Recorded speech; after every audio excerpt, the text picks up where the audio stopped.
The governing New Patriotic Party has hit back at the opposition National Democratic Congress over claims that government is blowing up to 8 million Ghana cedis on unsanctioned audits for witch-hunting purposes.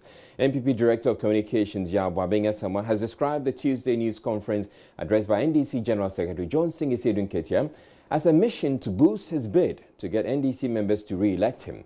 Mr. Ketia had accused the board chair of the Audit Service, Professor Eredu Ajimang, of sole sourcing auditing jobs to private firms without the approval of the Auditor General to witch hunt former appointees of the NDC administration. Mr. Boabenga believes the allegation is without merit. It appears Mr. Sedun Ketia is on a mission to make noise and hopefully boost his flagging campaign for re-election. Otherwise, no logical explanation comes easily to mind for his antics. Exhibited one in a full-blown press conference and furthermore on other media extempore throughout yesterday and indeed this morning. We want to say that most of what he delivered were deliberate lies.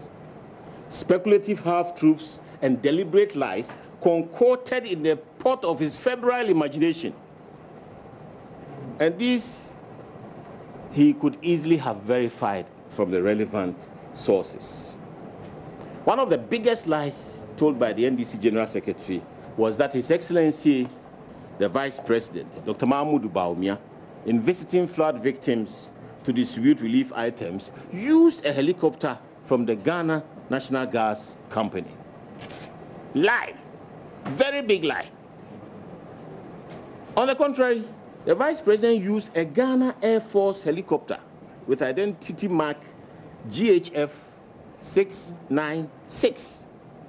That craft is totally different in model and make from the Z9EH helicopters that the Ghana National Gas Company is purported to have purchased, and the acquisition of which is part of the ongoing forensic audit process in that particular agency of government.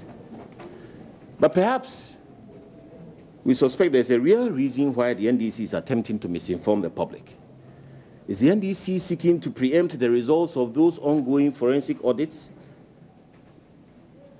Because in our political history, the resort to witch hunting, accusations of witch hunting, is supposed to stop any further actions to elicit public accountability.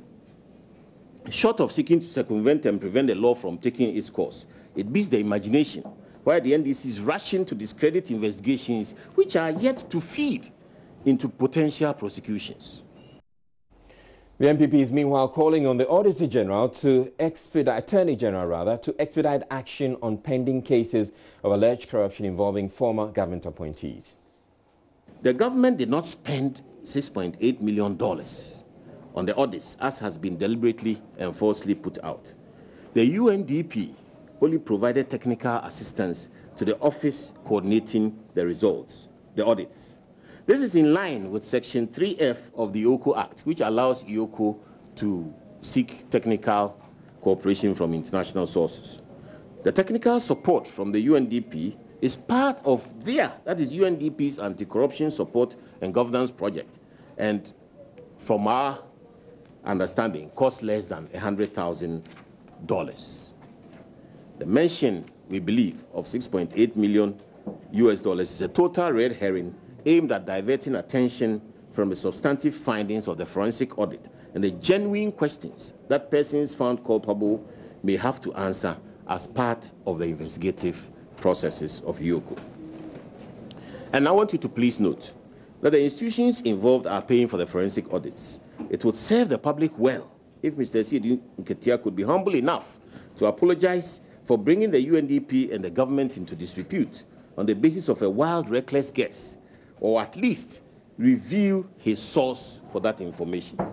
Otherwise, we again humbly plead with him to hold his horses, rein in the reckless and misguided pronouncements.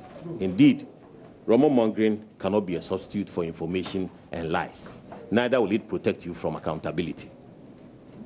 As a political organization interested in the future of this country, is calling on the government to expedite dockets that are ready and prosecute those dockets so that the public can see that the job of accountability is going on as the public expects.